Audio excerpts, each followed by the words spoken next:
Écoute ce message. Nous sommes aujourd'hui jeudi le 4 mai 2023 et je viens, n'est-ce pas, pour nous parler d'un sujet très important qui mine notre situation sociale ici à l'île de Chypre, à la République de Chypre. Nous vivons un phénomène, n'est-ce pas, où il y a des arrestations dans les rues, des déportations, n'est-ce pas, de la police chypriote envers, n'est-ce pas, la communauté étrangère. Donc, que ce soit ceux venant de l'Asie mineure, la Syrie, Bangladesh, Pakistan et tous les autres. Et aussi, n'est-ce pas, la grande communauté africaine qui est très fortement représentée ici. Alors, nous avons depuis un certain temps des arrestations et des rapatriements forcés ici à l'île de Chypre, dû au fait que la plupart de ceux qui sont à Chypre, n'est-ce pas, sont des gens en situation irrégulière, non d'une volonté personnelle, pas qu'ils ont voulu être dans cette situation. Beaucoup sont partis des conditions difficiles de leur pays, d'autres ont fui des guerres, n'est-ce pas, pour venir se réfugier à l'île de Chypre, une île reconnue comme, n'est-ce pas, un État de l'Union européenne. Et je voudrais préciser bien que cette île est la partie grecque. Donc c'est Chypre grec, n'est-ce pas? C'est à Chypre grec que nous sommes et que tous ces phénomènes se déroulent actuellement. Et beaucoup de questions se posent. Des gens, n'est-ce pas, veulent savoir exactement pourquoi est-ce que cela est ainsi. Pourquoi est-ce que le gouvernement, n'est-ce pas, chypriote, agit ainsi envers la communauté étrangère exactement à Chypre. Surtout que nous avons, n'est-ce pas, un nouveau gouvernement qui est en train de prendre les choses vraiment très difficiles à l'encontre, n'est-ce pas, de ces demandeurs d'asile qui ne demandent qu'un statut, qui ne demandent qu'une vie paisible, qui ne demandent simplement qu'une vie. Parce que il faut dire la vérité que on ne peut mieux apprécier la vie que lorsque on a fait face, n'est-ce pas, à la mort ailleurs. Et les gens m'ont demandé mon avis. Vous savez, moi je suis quelqu'un, je suis arrivé dans ce pays et j'ai très vite aimé ce pays. Je me suis très vite engagé, n'est-ce pas? Je me suis intégré sur le plan linguistique, social et tout ce qui va avec. Et avec le temps, n'est-ce pas, j'arrive à dire certaines choses et les gens me disent que j'ai changé ma façon de parler. Pourquoi est-ce que je dis des choses contre Chypre? Pourquoi je dis des choses contre? Je dirais non. Je ne suis pas en train de dire des choses contre Chypre, mais pas au contraire, parce que j'ai un amour, n'est-ce pas, pour cette nation, parce que je porte de l'intérêt pour cette nation, j'apporte, n'est-ce pas, des critiques constructives et non des critiques destructives. Comme la plupart d'entre eux qui disent que ce sont des racistes et bien d'autres, c'est pas tout le monde qui est raciste. Il y en a des racistes, ça c'est vrai, et même en Afrique, on en trouve des tribalistes. Donc, je voudrais, n'est-ce pas, apporter ma modeste pensée à ce fléau, à ce phénomène. Je dirais premièrement que c'est une grande erreur de la part de ce système, du gouvernement chypriote, dans la mesure où il regarde la présence des étrangers, de la communauté étrangère, comme un obstacle pour l'avancement de cette nation. Ça, c'est un premier point. Et je dirais que le deuxième souci aussi, c'est l'attitude ou bien le comportement de cette communauté étrangère dans cette nation chypriote. Sur le premier point, j'ai dit, n'est-ce pas, c'est le fait que le gouvernement regarde il regarde d'une manière négative la présence des étrangers en terre chypriote, dans la mesure où le gouvernement de ce pays, n'est-ce pas, euh, trouve que je dirais plutôt les étrangers, en l'occurrence des Africains de plusieurs pays, sont comme un problème pour eux. Par contre, s'ils regardaient dans un sens positif, s'ils regardaient dans un sens constructif, ils pouvaient voir, n'est-ce pas, une opportunité, ils pouvaient voir une main d'œuvre pour la construction et le développement de ce pays sur le plan infrastructurel.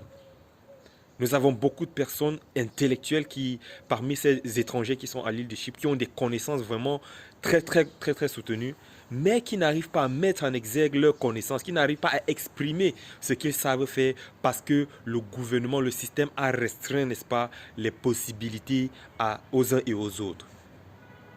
Ils n'ont pas la possibilité de conduire, d'avoir un permis de conduire. Ils n'ont pas la possibilité, n'est-ce pas, de faire le travail dans le domaine où ils savent mieux le faire. Ils n'ont pas la possibilité de faire ci ou de faire ça. Étant donné que nous sommes sur une île, il est vrai que la circulation, n'est-ce pas, nous avons une libre circulation dans les villes de l'île. Je dirais que c'est vraiment problématique. C'est vraiment problématique avec cette affaire. Et maintenant, aujourd'hui, après des années, puisque le système, n'est-ce pas, ne permet pas au traitement des dossiers, à un bon traitement de dossier, lorsque les demandeurs arrivent et qu'ils déposent leur demande d'asile, la plupart d'entre eux, n'est-ce pas, ils se retrouvent à faire des années, 2 ans, 3 ans, voire 4 à 5 ans, n'est-ce pas, sans avoir, n'est-ce pas, une suite de leur dossier. Et du coup, le système se lève maintenant contre le fait qu'il y a beaucoup les étrangers à l'île de Chypre et ils essaient, n'est-ce pas, de rapatrier de force et tout. La question que j'aimerais me poser, n'est-ce pas, pourquoi est-ce qu'il faut laisser une personne dans cette nation plus de 5 ans? Parce que nous parlons, n'est-ce pas, d'un pays de l'Union européenne qui est, n'est-ce pas, un pays des droits, qui est censé, n'est-ce pas, faire les choses de la bonne façon. Pourquoi laisser quelqu'un pendant 4 à 5 ans sur un territoire où il va s'intégrer sur le plan linguistique, il va s'intégrer, il va avoir une famille, il va avoir, n'est-ce pas, une vie déjà, pour un jour, un bon matin se lever et dire, vous devez rentrer chez vous. Pourquoi? It's not fair. C'est un grand problème. C'est un grand problème. Donc, ça, c'est ce que je pense, que le gouvernement, il voit les choses mal, il voit les choses d'une mauvaise façon. L'île de Chypre est l'un des pays, n'est-ce pas, de l'Europe considéré comme la réserve archéologique de l'Union européenne, où, n'est-ce pas, nous retrouvons encore des structures antiques, nous retrouvons encore, n'est-ce pas, how to call this, des graphites, nous retrouvons encore des écrits antiques. Donc, le fait que les demandeurs d'asile soient à Chypre, c'est une opportunité, moi je pense. Pour ceux qui vont regarder cette vidéo, vous allez la partager bien sûr. Je dirais aussi d'une autre façon, n'est-ce pas, concernant les demandeurs d'asile. Voilà, je reviens à ce deuxième point. La plupart de la communauté étrangère en l'île de Chypre, ils sont d'une part un problème dans la mesure où beaucoup qui arrivent à l'île de Chypre, ils ne font pas l'effort d'intégration. Beaucoup ne font pas l'effort d'intégration. Par exemple, la langue parlée en île de Chypre, plus précisément la République de Chypre, c'est la langue grecque qui est, n'est-ce pas, la base de l'intégration. Parce que la richesse, comme on le dit en grec, au kuplotin, qui prene kreminostin, historiasas. Comme le dit, n'est-ce pas, cet adage en grec, la richesse, n'est-ce pas, de Chypre est cachée dans son histoire. Et l'histoire, la clé de l'histoire, c'est la langue. Il y a ce comportement, n'est-ce pas, aussi un peu trop barbare de certaines personnes, c'est pas tout le monde, qui se permettent de bagarrer, de faire des bagarres au point de blesser, ce qui n'est vraiment pas une bonne image pour quelqu'un qui a besoin de sécurité, qui vient demander une asile. Vous voyez un peu? Ça, c'est sur le deuxième volet que je parle. Et je n'aimerais pas prendre les choses d'une seule façon. C'est avec une analyse et un moment de réflexion que je dis ces choses. Donc, je vais faire, n'est-ce pas, une pause à ce niveau pour vous présenter où est-ce que je suis. Et je suis, n'est-ce pas, à un point très important. Je suis à une position très, très importante historique de Chypre. Je suis dans la capitale appelée Nicosie et plus précisément à l'une des frontières de Chypre Nord qui est la Turquie, qui est, n'est-ce pas, une colonie de la Turquie, et Chypre Sud, une colonie de la Grèce. Et mesdames et messieurs, comme vous pouvez voir derrière moi, là c'est une fiche, n'est-ce pas, pour accueillir le pape lorsqu'il est arrivé ici. Le pape François, comme vous pouvez bien voir, Pope Francis, Catholic Community of Cyprus welcome you. Donc ça c'était, n'est-ce pas, la bienvenue au pape lorsqu'il est arrivé ici, parce que je vais vous dire pourquoi est-ce qu'il y a cette affiche là. Donc les fruits ici, n'est-ce pas, si je traverse ces barils et que je me retrouve de l'autre côté, je ne suis plus dans le même pays. Et par conséquent, je ne suis plus sous la protection des Nations Unies. Alors, la raison pour laquelle vous allez voir là derrière moi des voitures United Nations qui sont là, n'est-ce pas, pour sécuriser la zone qui est appelée la zone tampon entre le nord et le sud. Donc, mesdames et messieurs, je vais vous maintenant concernant la fiche du POP. Nous allons voir derrière moi là, il y a une grande église. Et par ici, mia ecclesia, megali ecclesia. Donc ça c'est une église catholique qui est, n'est-ce pas, entre la partie, je dirais à la frontière du nord et le sud. Et dans cette église, nous avons cette association appelée Caritas que vous pouvez retrouver dans plusieurs autres pays du monde. Vous pouvez retrouver partout dans le monde.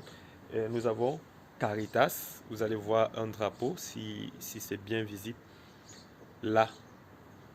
Et n'est-ce pas, cette barrière n'a pas été toujours là depuis des siècles. Cette barrière a existé à partir de, c'était en 1974, lorsqu'il y a eu, n'est-ce pas, des conflits armés entre la Turquie et la Grèce, n'est-ce pas, dans le but de saisir, de conquérir l'île de Chypre. Et une partie, n'est-ce pas, de ces personnes se sont ralliées à la Turquie pour besoin de force et d'autres à la Grèce, n'est-ce pas, d'où ils ont créé cette barrière appelée zone tampon. Donc, c'était, n'est-ce pas, une petite partie, c'était une petite partie de l'histoire.